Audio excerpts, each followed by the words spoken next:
እቺ ኦይል ኦርዲናሪ ኦይል አይደለችም። በዓለማችን ላይ የመጨረሻው ሃየር ስፒሪቹዋል ሌቭል ላይ አሉ የተባሉ የእግዚአብሔር ሰዎች ጸልየው ስጦታ የሰጡኝ ነው። እኔ እሱ ላይ ብቻ ለማድረግ ነው የመጣው። እግዚአብሔር ደግሞ ከፈቀደ ተወሰኑ ሰዎች ላይ አደርጋለሁ። ከዛ በኋላ ግን ፍሬውን በብሬክ ስሩ ታያላችሁ። ጌታ ይባርካችሁ። ቁጭ በሉ።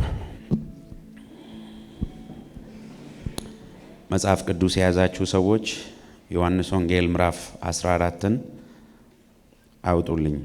ዮሐንስ ወንጌል ምዕራፍ 14 ከቁጥር 15 እስከ 23 እስከ 24 ያለውን ክፍል አጠገባችሁ ያለውን ሰው ጨብጡትና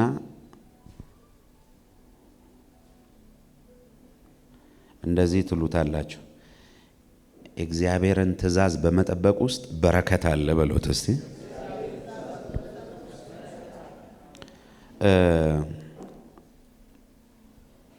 ሰሞኑን የተለያዩ አይነት አገሮች ነበርኩና ድንገት ግን አገልግሎት አቁሜ ለአንድ ወር ያክል መጸለይ እንዳለብኝ ተሰማኝ እና የነበረኝን ፕሮግራም ሰረስኩና ለአንድ ወር ያክል ጊዜ ዝም ብዬ እግዚአብሔርን ፊት መፈለግ፣ መጸለይ፣ ማንበብ፣ ወደ ኋላም ወደፊትም ማሰብ ጀመርኩና 30 ቀን ሙሉ ብርሃን አላየሁም። በ31ኛው ቀን ነው ወደ ውጭ ወጥቼ ብርሃን ራሱ ያየሁት እና በዛን ጊዜ በነበርኩ ሰዓት ከዚህ በኋላ ባለው የአገልግሎት ዘመኔ ምን ላይ ማተኮር እንዳለብኝ እግዚአብሔር ከሰጠኝ አንዷ ጥቅስ አንዷን ነው የማወራችሁና የምትፈልጉት ምናልባት ሰማያዊ ነገር ካለ ምድራዊም ነገር ካለ እቺን ቃል በአግባቡ ተከትላችሁ መሄድ ከቻላችሁ የምትፈልጉት ነገርም ከምታስቡትም ከምትገምቱት በላይ እዚህ ቃል ውስጥ አለ። አሜን። ዮሐንስ ወንጌል ምዕራፍ 14 ከቁጥር 15 ጀምሮ እንደዚህ ይላል፣ ብትወዱኝ ትእዛዜን ጠብቁ። አሁን ብዙ ሰዎች ኤኬሌ ጌታን ይወዳል፣ ኤኬሌት ጌታን ትወዳለች ምናምን ይባላል። እውነት ጌታን መውደድ በምንድን ነው? በማስተማር ውስጥ ነው? በመስበክ ውስጥ ነው? ትንቢት በመናገር ውስጥ፣ አጋንንት በማውጣት በሽተኛ በመፈወስ ውስጥ ነው? በመዘመር ውስጥ ነው? ወይስ እኛ የምንላቸውን ሃይማኖታዊ የሆኑ ድርጊቶች በማድረግ ውስጥ ነው እውነት ጌታን መውደድ? ስለዚህ እዚህ ጋር ጌታ በግልጽ ነው እየተናገረ ያለው። ብትወዱኝ አለ ትእዛዜን ጠብቁ። አጠገባችሁ ያለውን ሰው አሁንም ያዙትና ትእዛዙን በመጠበቅ ውስጥ ብዙ በረከት አለ በሉት እስቲ። ብትወዱኝ ትእዛዜን ጠብቁ፣ እኔም አብን እለምነዋለሁ ለዘላለም ከናንተ ጋር እንዲኖር ሌላ አጽናኝ ይሰጣችኋል።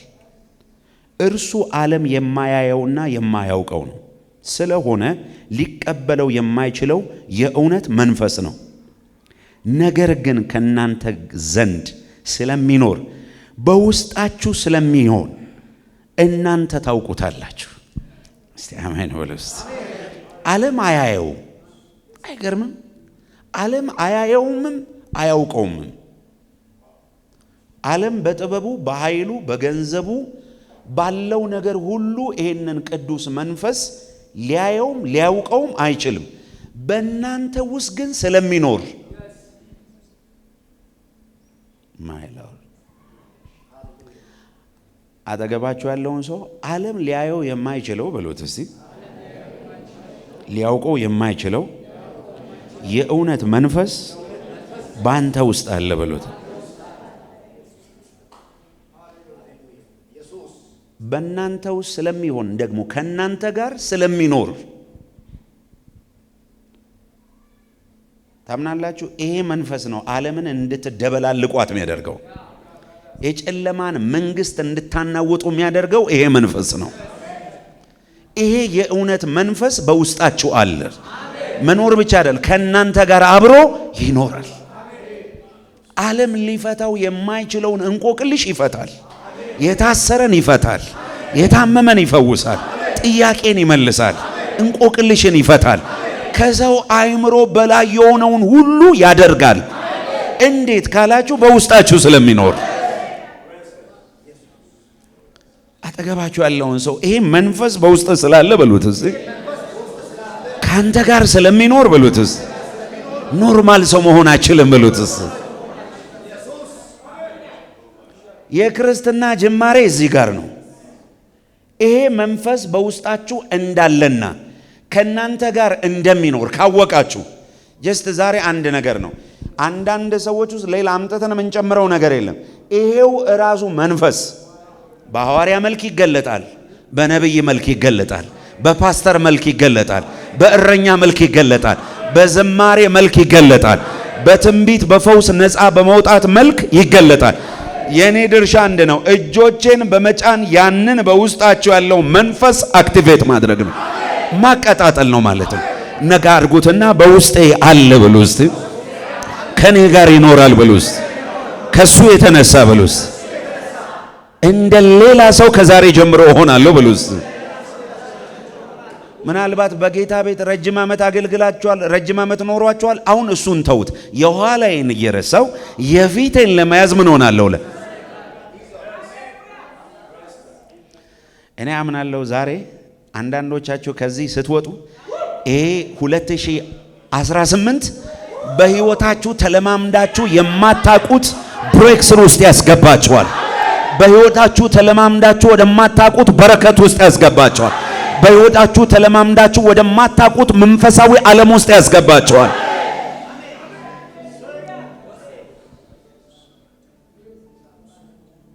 በአገልግሎቴ ምክንያት የተለያየ አይነት ዓለማት ብዙ ትራቭል ስለማደርግ አንድ የሚደረግ ነገር አለ። ገና እንደገባችሁ ፕሌን ውስጥ ስለዚህ አይሮፕላኑ በረራ ሊጀምር ስለሆነ ይላል ደስ በሚል ድምጽ እና ሁላችሁም ቀበቶቻችን ሁሉ እሰሩ። ከዛ በኋላ የበረራው ህግ ይነገራቸዋል። አይኔ ለአንድ ሚሊዮን ጊዜ ነው መሳፈረው በቃኝ በትሉም ትሰማላችሁ፣ ግዴታ ነው። ህግ ስለሆነ ትእዛዜን የሚጠብቅ አለ የሚወደኝ ማን ነው? እሱ ነው። ህግ ነው፣ ትእዛዝ ነው። አጠገባችሁ ላለው ሰው መንፈሳዊ ዓለም የሥርዓት ዓለም ነው በሉት እስቲ። ሃይማኖታዊ ስርዓት አይደለም፣ ምድራዊ ስርዓት አይደለም፣ ዲቫይን የሆነ ስርዓት ነው። ከዛ ተስተካከሉ ይባላል፣ ተስተካከላል። ወንበሮቻችሁን ቀና ቀና አድርጉ፣ የፊት ለፊታችሁ ያለው የምግብ ጠረጴዛውን አስተካክሉ፣ ምናም በቃ ትባላላችሁ። ከዛ በኋላ ወስተሶቹ የሆነ እንደዚህ ያሉ ፕሌኑ እንደዚህ ምናልባት ከሆነ ብለው ይነግሯቸዋል። ትሰሙና እና በእንደዚህ አይነት ጫማ ነው የምንበረው ተብሎ ይነገራል። ዛሬ አሁን የጫማ በረራውን የሚቀይር ሰው አለ ማለት ነው። በረራውን እንዲቀይር የሚያደርገው ያ በውስጡ ያለው መንፈስ አክቲቬት መሆን ይጀምራል። አሁን አጠገባችሁ እኮ ያለው አንድ ተራ የሚመስል ሰው ዓለም በባትሪ የሚፈልገው ሰው ሊሆን ይችላል። አሜን ትላላችሁ? ዓለም በባትሪ የሚፈልገው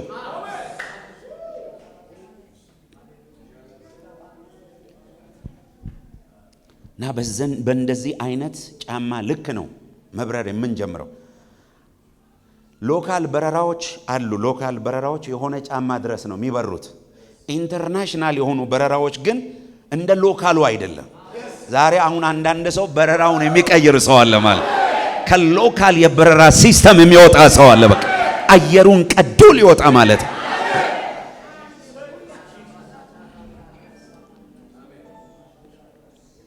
ዓለም አያየው፣ ዓለም አያውቀው፣ ነገር ግን በእናንተ ውስጥ ይኖራል። ምን አይነት የታደልን ሰዎች ነን እኛ! ዓለም የማያየው እኛ አሁን ይሄ ነገር በምንኖረው አይነት ኮንቴክስት ከተረጎም ነው ምንም አይገባንም ቃሉ። ዓለም ማለት ሲስተም ነው። ገብቷችኋል አይደለ?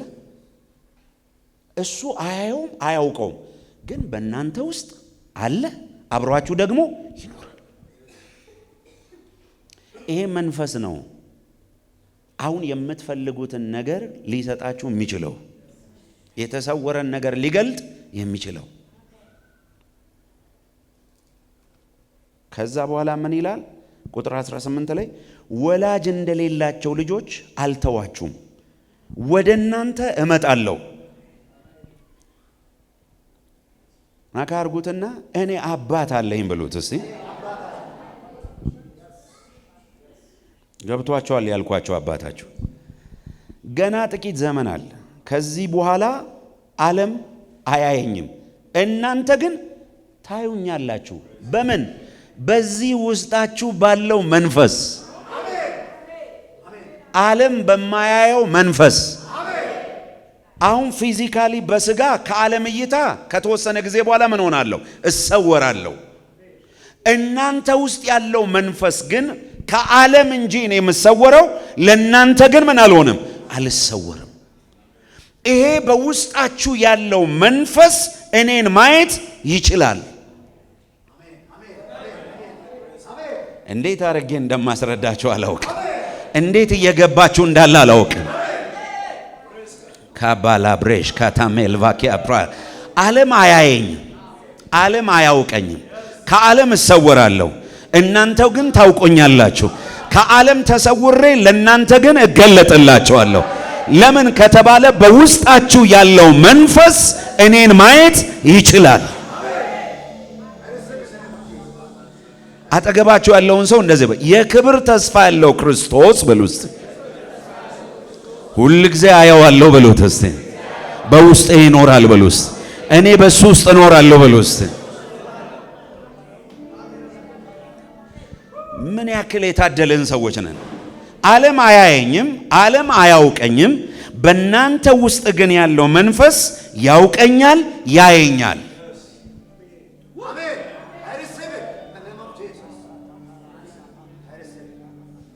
አይገርምም? ለምሳሌ የሆነ ዓለም ያለ ወንድሜ ወይንም እህቴ፣ አንተ ከሆነ ዓለም ነህ፣ እሱ ሌላ ዓለም ነው። ወይ ቻይናዊ ነው፣ እኛ ደግሞ አፍሪካዊ ነው። እነሱ ውስጥ ያለው መንፈስ፣ እኛ ውስጥ ያለው መንፈስ ከአንዱ መንፈስ ከሆነ የጠጣ ነው፣ ከአንዱ አለት ከሆነ የጠጣ ነው፣ እንተዋወቃለን ማለት። አሜን። ሰማይ የሚያውቃቸው ሰዎች ይሄ መንፈስ በውስጣቸው ያለውን ሰዎች እንጂ ቸርች እሁድ እሁድ የሚመላለሱትን ሰዎች አይደለም። እግዚአብሔር የሚያውቃት አንድ ኢንተርናሽናል የሆነች የክርስቶስ አካል ሙሽራ አለች። እዛ አካል ውስጥ የሚከተን ይሄ መንፈስ ነው።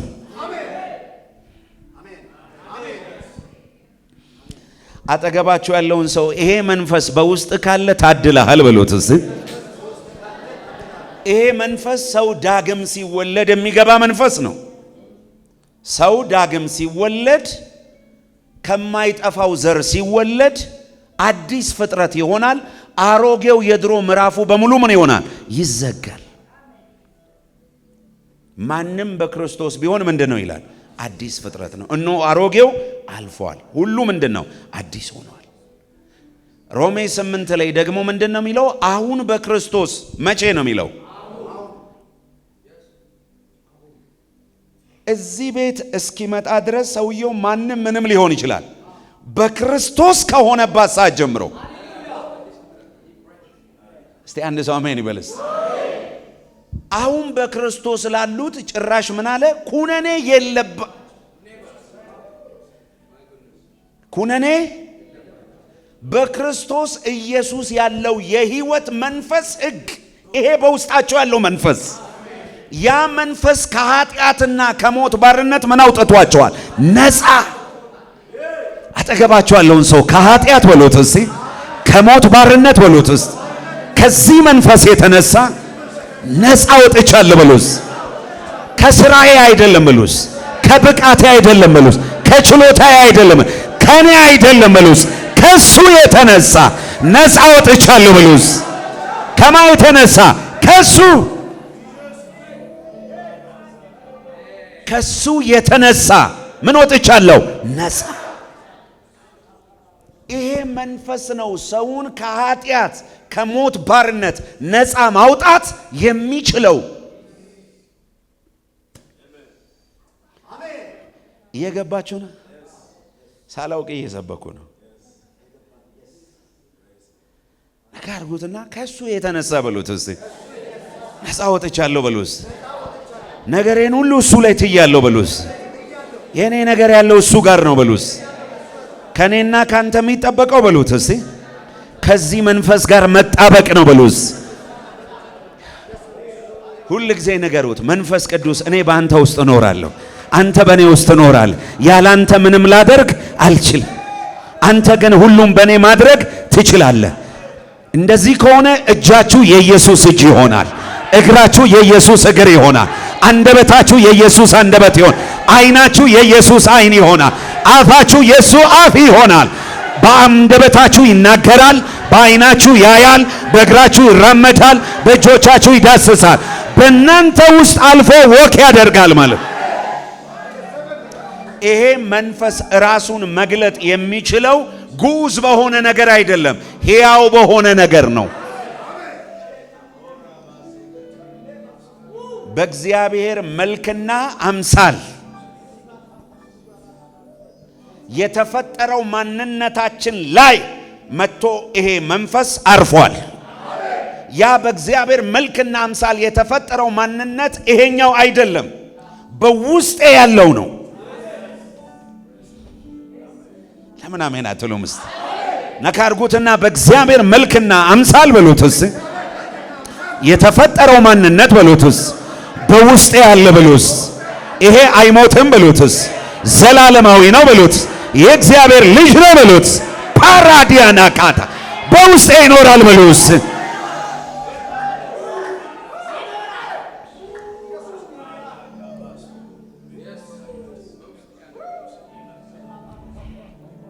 ናጌዲ አሁን ያ በውስጣችሁ ያለው መለኮታዊ ማንነት በዚህ አካል ውስጥ ነው ያለው። ልታዩት አትችሉም። በሚዳሰስና በሚታይ አካል ውስጥ ግን አልፎ ይሰራል። የሰማ ነው። ስትጨብጥ እሱ ባንተ ውስጥ አልፎ ይጨብጣል። ስትናገር ባንተ ውስጥ አልፎ ይናገራል። ስትራመድ አልፎ ባንተ ውስጥ ይራመዳል። ከሱ የተነሳ 2018 እንደ ቀድሞ በኢየሱስ ስም አትቀጥሉ። ሕይወታችሁ እንደ ቀድሞ አይቀጥልም። አገልግሎታችሁ እንደ ቀድሞ አይቀጥልም። ትዳራችሁ እንደ ቀድሞ አይቀጥልም። ፋይናንሳችሁ እንደ ቀድሞ አይቀጥልም። እዛ አይቀጥልም። እሉስ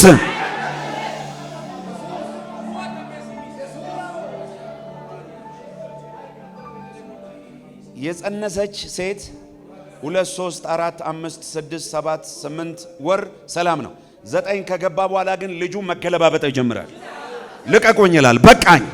አሁን እዚህ ውስጥ ታፍኜ የቆየሁበት ጊዜ አሁን ውስጣችሁ ያለው ኃይል መገለጥ ሊጀምር ነው። የአንዳንዶቻችሁ ዓለም ማየት ይጀምራል ማለት፣ ምድር ማየት ይጀምራል ማለት። ከዚህ ኃይል የተነሳ እዚህ ምንድን ነው የሚባለው? የሰፈራችሁ ስም ምንድን ነው ያላችሁት? ፊጋ አካባቢ የሆነ ላይት መጥቷል፣ ብርሃን መጥቷል።